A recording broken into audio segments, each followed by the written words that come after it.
জাকির নায়েকের ভক্ত বড্ড বেড়ে গেছে, ওনার সম্বন্ধে একটু কিছু কথা বলতে হবে, তাই সেইটা মনে পড়ে গেল। বাবারা, ভাইয়েরা, আমি শুনেছি এবং দেখেওছি, লোক আমাকে মোবাইলে ছবি দেখিয়েছে, নেকটাই পরে ভাষণ দেয়, যেটা ইংরেজদের, খ্রিস্টানদের ধর্মীয় লেবাস, ধর্মীয় আলামত, ধর্মীয় শেয়ার। তিনি নাকি ধর্মের ব্যাখ্যাটা সবচেয়ে ভালো শিখে গেছেন। বোঝো বাবারা, হ্যাঁ, তাহলে টিভি দেখে ধর্ম বোঝার লোক যারা, তাদের কাছে জাকির নায়েক হিরো হতে পারে, কিন্তু যারা কিতাব দেখে মুহাদ্দিস হয়েছে, তাদের কাছে জাকির নায়েক জিরো। আর যারা টিভি দেখে ধর্ম মানবে এবং ব্যাখ্যা নেবে, তাদের কাছে জাকির নায়েক হিরো। আর যারা কিতাব দেখে ধর্ম মানবে এবং বুঝবে, তাদের কাছে জাকির নায়েক জিরো। উর্দুতে বই বেরিয়ে গেছে দেওবন্দ থেকে, হাকিকাত জাকির নায়েক, প্রায় 600 পৃষ্ঠার কিতাব। আমি দেখিয়েছি রাবেতার সম্মেলনে, যেটা হয়েছিল মুসলিম ইনস্টিটিউট হলে। ভাই আলেম সমাজ, এই কিতাবটা আনান। জাকির নায়েক কবে, কোথায়, কোন তারিখের, কোন লেকচারে কোরআন হাদিসের বিরুদ্ধে কি কি কথা বলেছে, বিস্তারিত এই বইয়ের মধ্যে দেওয়া আছে।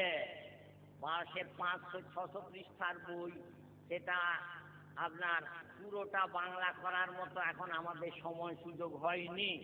আমাদের মাদ্রাসার তরফে একটা ম্যাগাজিন গত বছর থেকে,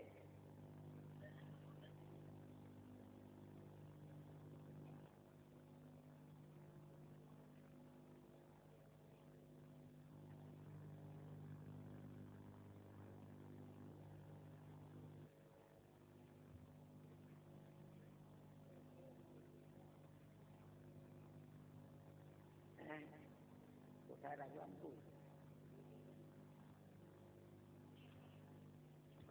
এই যে আসলে মুফতি সাহেব বের করে দেখছিল, তারপর সে আমি যে ফোল্ডিং এ রাখি, সে ফোল্ডিং এ না রেখে অন্য ফোল্ডিং এ রেখে দিয়েছে।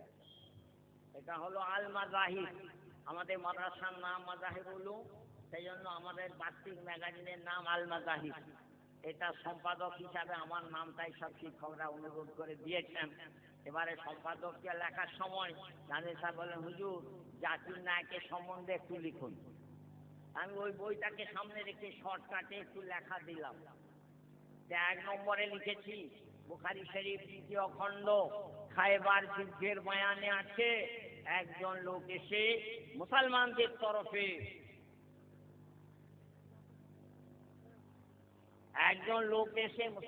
তরফে, সবচেয়ে জোরালো লড়াই করলো।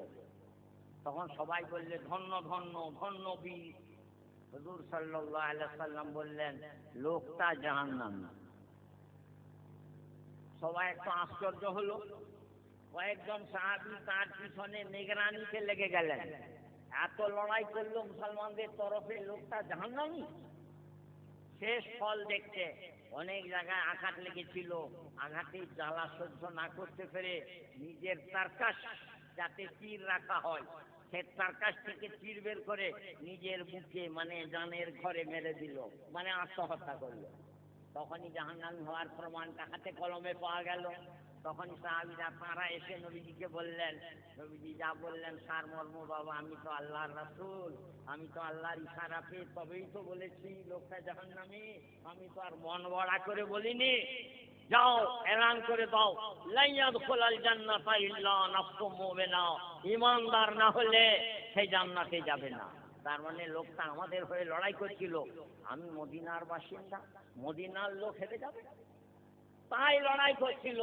আল্লাহর জন্য লড়াই করতে আসেনি, নবীর জন্য লড়াই করতে আসেনি, দ্বীন ইসলামের জন্য লড়াই করতে আসেনি। আমি মদিনার লোক, মদিনাবাসীরা হেরে যাবে, এটা আমি সইতে পারি না। তাহলে ঈমানদার ছিল না। তেমনই কারো দ্বারাই কিছু খেদমত দ্বীন ইসলামের হচ্ছে। কি খেদমত হচ্ছে? জাকির নায়েক সাহেবের দ্বারাই প্রচার হচ্ছে উনারই টিভিতে, অন্য জায়গায় প্রচার হয়নি। বলে আমার হাতে কত লোক মুসলমান হচ্ছে, দেখো। প্রচারটা কিন্তু ওনার টিভিতেই হচ্ছে, অন্য জায়গায় হয়নি। বুঝেছেন? তাই কারো দ্বারাই বাহ্যিক খেদমত হচ্ছে মানেই একটা বিশাল আল্লাহ। ওই হাদিসটা নকল করে খণ্ডন করেছি যে বাহ্যিক খেদমতটা গ্রহণযোগ্য নয় যদি তার আকীদা সহি না হয়।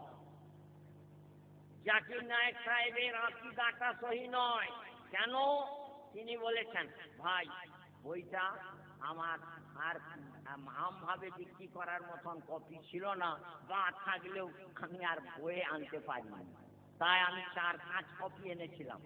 তার বিরুদ্ধে 1 কপি এখানকার জালসা কমিটির হাতে তুলে দেব, তাই সভাপতি সাহেবের হাতে তুলে দিলাম। বুঝেছেন? আচ্ছা ভাই, জাকির নায়েক সাহেব বলেছেন, আমাকে লোকেরা টিভিতেও দেখিয়েছে, দেখুন বাংলা তর্জমা হয়ে প্রচার হচ্ছে, ইন্নাল্লাহা আলা কুল্লি শাইইন কাদির, মানে আল্লাহ হচ্ছেন সর্বশক্তিমান। সাহাবা, তাবিন, তবে তাবিন, পুরো উম্মাত এই মানেটাই করে এসেছে। আর নবীজির পাক জবান দিয়ে ইরশাদে রাব্বানি আর ইরশাদে নববী বেরিয়েছে যে লা তাজতামিউ উম্মতি আলা যালালা, আমার উম্মত গোমরাহির উপর একমত হতে পারে না। অর্থাৎ এই আয়াতের যা মানে উম্মত 1400 বছর ধরে বুঝে এসেছে, ওই মানেটাই হোক যে আল্লাহ সর্বশক্তিমান। উনি বলছে আল্লাহ সর্বশক্তিমান, এই মানেটা ঠিক নয়। তবে এর মানেটা কি? বললে আল্লাহ সবকিছু নিয়ন্ত্রণ করেন। কেন সর্বশক্তিমান মানেটা ঠিক নয়? বলছে আল্লাহ মিথ্যা কথা বলতে পারবে? আল্লাহ তাআলা কারো উপরে জুলুম, অন্যায়, বেইনসাফি করতে পারবে? এগুলো না প্রশ্ন।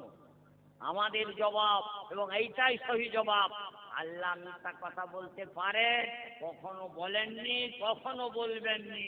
তাই বলে পারেননি এটা বললে আল্লাহকে অক্ষম বলা হয়। তিনি অক্ষম নহেন, পারেন কিন্তু করেননি। এইটাই তো কামালিয়াত, এইটাই হলো সহি আকীদা। বলে আমি একটা উপমা দিয়েছি আমার ওই পত্রিকার মধ্যে। বলে অন্ধ লোক সে তোমাদের কাছে বাহাদুরি জাহির করছে, দেখ বদনজর, বেগানা মেয়ের দিকে খারাপ নজরে তাকানো, এই গোনা তোরা সবাই করছিস, আমি কিন্তু ভাই করিনি। তখন লোকেরা বলবে, আরে বোকা চন্ডী, তোর ওইটা তো করবার ক্ষমতাই নাই, তাহলে তোর বাহাদুরিটা কি? যারা নজরওয়ালা লোক, অন্ধ নয়, তারা যদি আল্লাহর ভয়ে নজরের হেফাজত করে, সেইটা হলো বাহাদুরি। তাই আল্লাহ পারেন, তবে করবেননি, করেননি, করবেননি, এটাই তো আল্লাহর কামাল। আর ও বলে দিলে আল্লাহ পারেননি, নাউযুবিল্লাহি মিন যালিক। এই আমার এই লেখাটা নিয়ে ছাত্ররা রমজানের আগে পত্রিকাটা বেরিয়েছে, ছাত্ররা নিয়ে রমজান মাসে গেছে, রমজান মাসে তার জাকির নায়েকের ভক্ত দিকে দেখিয়েছে। ভক্তরা দেখে কি বলেছে জানেন? এটা তোদের হুজুর মিছিমিছি করে লিখেছে, জাকির নায়েক কখনো এত ভুল কথা বলতে পারে না।